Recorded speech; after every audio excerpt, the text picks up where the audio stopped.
Hey friends, it's Rachel and Shira. Welcome to our Zoom Out podcast. We're two close friends who love having honest, vulnerable conversations about life, healing, and all the messy, beautiful parts of being human. We definitely don't have all the answers, but we have a deep desire to see life from a wider lens. We're here to ask questions, share our stories along the way, be real with each other and with you. So if you've ever felt like there's a bigger picture you're not always seeing, you're not alone. Let's zoom out together. Okay, so I know Rachel always says this, but this one is actually my favorite episode. I think, honestly, we just have such great topics to talk about. Every topic is very exciting. No, but this is like a topic. I mean, obviously, first of all, this episode's called the one where we translate true happiness. This is something I think about a lot. I've written about it a lot, so it's definitely my favorite. Shira's got a lot to say, people. We've got a lot to say. So I guess the first thing that we're gonna ask is, what is true happiness? That's like, everyone is on this pursuit of happiness, finding the truth and happiness. What does that mean? For me, I think true happiness is realizing that there is no such thing as true happiness. Whoa, wait, what do you mean? So I think that if you look at happiness, true happiness, as this goal that you need to attain, you're going to constantly be searching and you're just going to be constantly in this pursuit because there is no end goal. Like, happiness is not like something that you attain. Happiness is in the in-between moments. It's looking at life, the good and the bad, and finding those moments of happiness. It's not like when everything is perfect and wrapped up in a bow. That's the happiness. And like, I started writing like maybe 6 years ago, 2020, randomly at night. Like, I just opened my notes app and I would just like write down like things that came to my head, and like these, like, I would call them like awakenings, like things that like I was like, oh, that's a cool concept. And I wrote a lot about happiness, and I realized that that's what it means to me. I don't know. Can you share a little bit more about what you wrote? I'll share like a little give us a little paragraph. Yeah, a little preview. No spoiler. Let's find the best one. I want to make this into a book one day. We'll see. You should. Let's see. Okay. It's actually short. So where do I even start with this one? That's what I wrote. The problem with true happiness, the pursuit of happiness, is that it's a chase that will never truly end. But the even bigger problem is that happiness is not its own entity. It's tangible. It's not tangible. Sorry. And you're going to talk about how money doesn't buy us happiness. It's not tangible. And because of that, it attaches itself to physical objects like places, people. You think, if I go to this place, or if I meet this person, I make enough money, then I'll be happy. Yeah. So that makes you believe that if you could only attain those things, then you've reached true happiness. And I'm holding up quotations. True happiness is such a paradox because it implies that there is an ultimate state of being that is attainable. Once you've reached it, you will be in a constant state of happiness. But the reality is that in order to be truly happy, you have to understand that true happiness doesn't exist. That's what I said before. There is no ultimate. There is no finish line. If you view happiness as a goal, you'll be running forever, chasing something that doesn't exist, and robbing yourself of the experience of the in-between moments. That's where the happiness is. So it sounds like what you're saying is happiness, it's not an outcome. It's not a goal. Is it a mindset? It's a mindset, and just opening your eyes to the things that, it's the mindset of looking at the small in-between moments, and not looking for this big grand finish line of like, oh, I've made it. So, sometimes I get wrapped into that too. I'm like, okay, if I organize my room and I fix myself and I'm in a relationship and I get this and get that, then like I'll be happy and then I've reached my true happiness. But finding the true happiness is in the process, and like finding those moments and trying to look at it, because when you're looking for that true happiness, you end up robbing yourself of the actual happiness in the process. It's interesting when you said that happiness is in the in-between moments, because I really agree. I feel like my whole life I would always say like it's always the It's always about the small things. The small things are actually the big things. It's like when you think about your relationships and what actually makes you feel loved in those relationships, in those amazing, healthy relationships, it is those like small, little, everyday, consistent things. It's the check-in text. It's the how are you doing? It's let me buy you a coffee. Let me, lend you my shoulder to cry on. Like, it is all of those little consistent things rather than those like grand gestures. Oh, let me take you out for your birthday. If you ask a girl what they want, let's say from a guy, like from a romantic relationship, it's usually this. They'll tell you the small things. They just want like those small check-ins, the small details. Like, that's what matters. That's what makes people really happy. Yeah, I also feel like happiness, we still need to translate it, but I think for me, I see it more as like it's a choice. Like, it's a mindset, it's a choice. We get to choose that. We talk about like, it's like when you are getting ready in the morning and you're rushing to go to work and you like burn your toast, or you I don't know, something breaks or cracks or whatever. It's like how crazy when those little things that go wrong, how like unhappy it makes us, and like it ruins our whole day. And now I'm in a horrible mood just because the glass broke. That took 2 seconds, and now I'm spending the next 10 hours of my day just upset because of that one moment.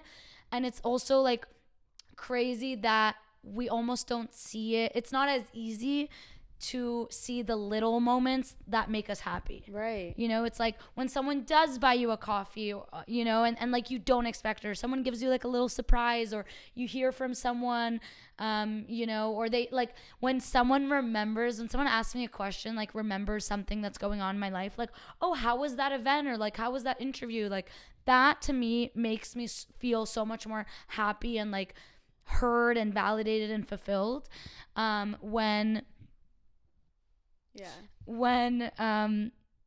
like someone's like checking in. So I think that's what happiness is. I think you just translate it. What did I say? No, like, I think that's what it is. Just having the mindset of looking at the smaller moments and appreciating them.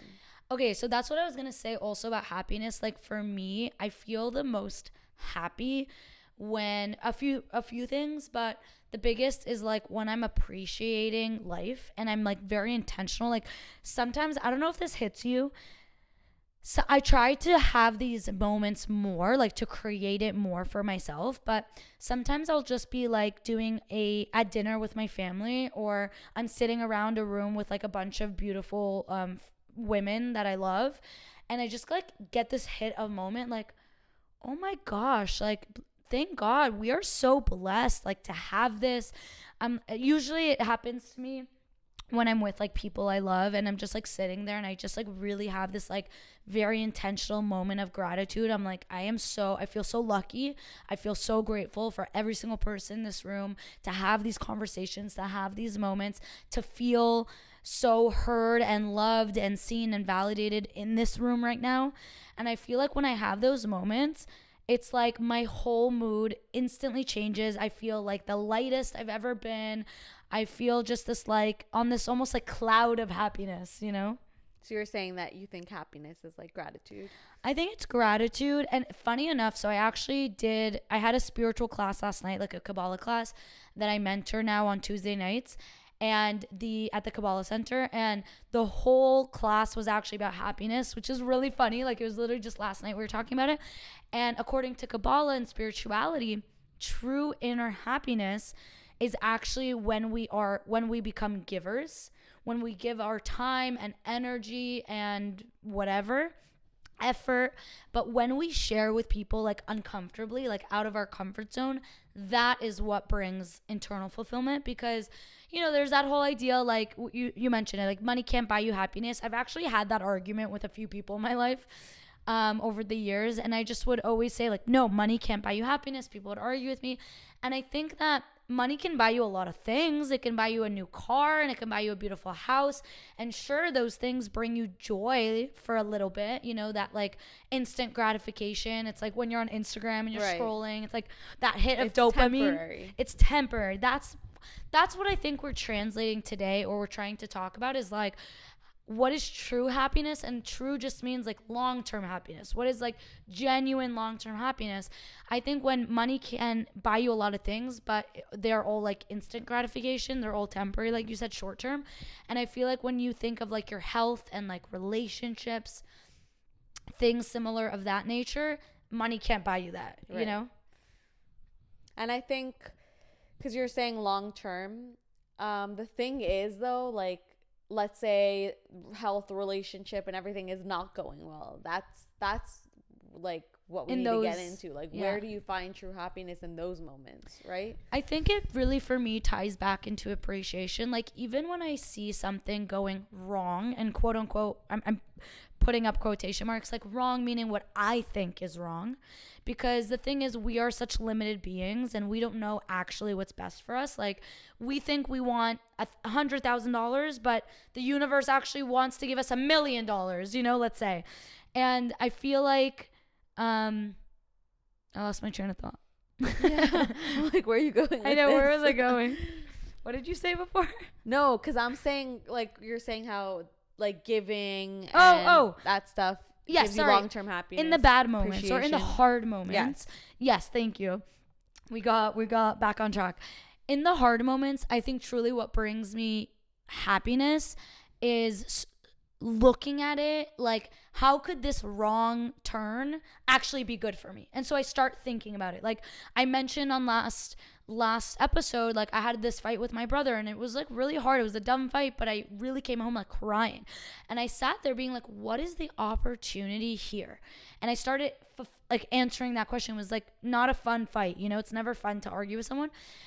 But I started to realize that argument, I was like, okay, well, it has the potential to bring us closer. And it showed me that he actually does love me because he was arguing so hard about this, and this. And it turned into a great conversation. But my point is, it's like zooming out, right? Which is the whole point of this podcast, right? Like zooming out, especially in the hard moments, and realizing that maybe the wrong turn is actually the best thing that could have happened. Sometimes, like I was speaking to a friend of mine where she, you know, we were talking about this idea of like, what's a blessing in your life that you only see it as a blessing when you look back, but actually in the moment it was like a very hard thing. And someone was saying that she lost her job and it was this like really sad thing and she was really upset about it for a long time. And then she realized that like 6 months after that, the whole company like got dismantled and they like didn't continue in business. And she was like, wow, you know, I'm so grateful that I actually got fired because I got fired, it led me to the job I'm doing now. And I love the job I'm doing now. Right. So it's like all about perspective, right? We always talk about this, like we create our own reality. And I think happiness is just one of those things. It's like what we attribute to it, you know, it's the mindset we have, it's the choices we make, it's the choice to say like, okay, I'm upset that the glass broke, but I'm about to go to work and I'm gonna have a beautiful day and I'm gonna love all my coworkers and like share love. But something I really liked about the class last night, which is really true, is like, think of all the times when you are a giver, when you are giving your time, your energy, whether it's like you're volunteering, you buy your friend a cup of coffee, you know, you just talk to someone for 2 hours, let them vent, like they really need it. How do you feel after that? Right. You know, you're like so just there's this internal happiness that I don't think anybody or anything can bring for you. Okay. So I want to push you even further because you're saying Yes. like all these things of like you're that girl who saw at the end the company was dismantled, so she was able to see Like later, right? But then there's things in life that you can't see, right? So where do you find the happiness in that? Like sometimes people have really bad situations, Yeah. you know, they lose family members, they lose children, they're, I don't know, in poverty, complete poverty. So like, I guess that's the question. Where do you find how do you define true happiness in that kind of situation? it's a good question. I'm not gonna say I have the answer honestly, but I feel like I think it is what I think we're talking That's about. why I don't think happiness is a constant state of being. So that's what I'm going to say. Yes. So I think that it is like a step-by-step thing rather than like this outcome. You know, I think it's a brick-by-brick concept rather than like this goal or destination. Right. And listen, I think that you can only appreciate the light when there's darkness, right? And vice versa. Like you understand that not you appreciate light when there's dark. Yeah, you appreciate light when there's darkness and vice versa. And like, I think that the goal is not every single second to be happy, right? Like, I mean, that's ideal. Like that would be amazing if we could all do that. And I think as humans, we just put a lot of pressure on ourselves to be happy when we're not. So I think part of being happy is accepting where you're at, knowing where you want to go, and taking the small steps to get there. But that's what I was trying to get to. Yeah, like I really think it's like the small little steps you do. You were saying like it's in the in-between moments, it's the mundane moments. Like I think a lot about this. I think about this a lot. Like when I'm living with Esty, and I think like, oh my God, like one day I'm going to be married and I'm going to choose this partner for the rest of my life. And I think a lot, like, you see on Instagram, you see the engagements, you see the party, you see the excitement, the trips, the vacations, the kids, so cute.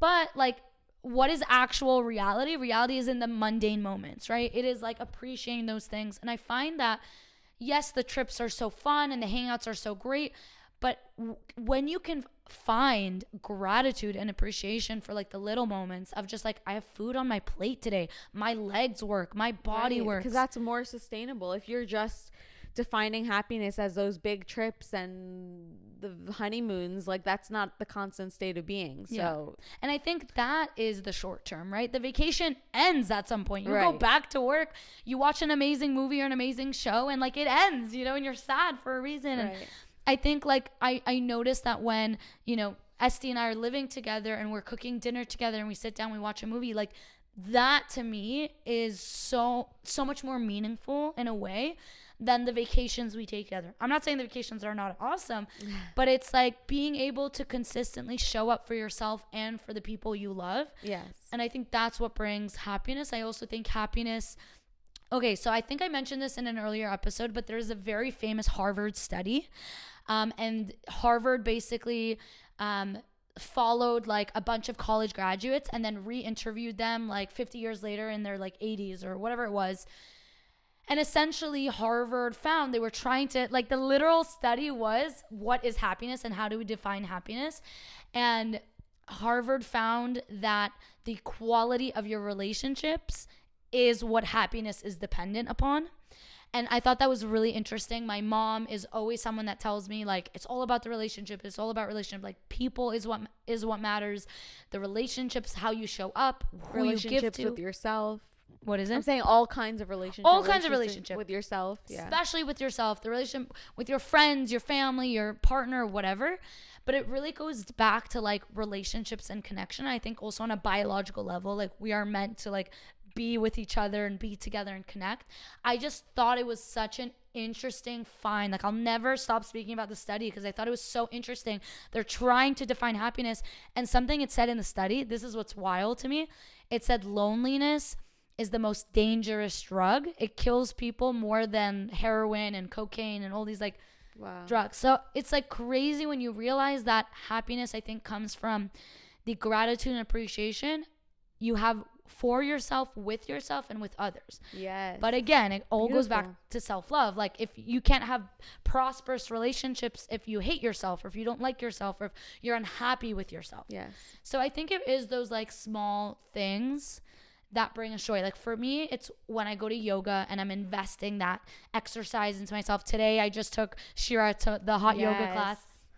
And that was amazing. Yeah, you said like you walked out of it, you felt amazing, you felt proud of yourself. Like, I think there's this sense of you are only responsible for your happiness.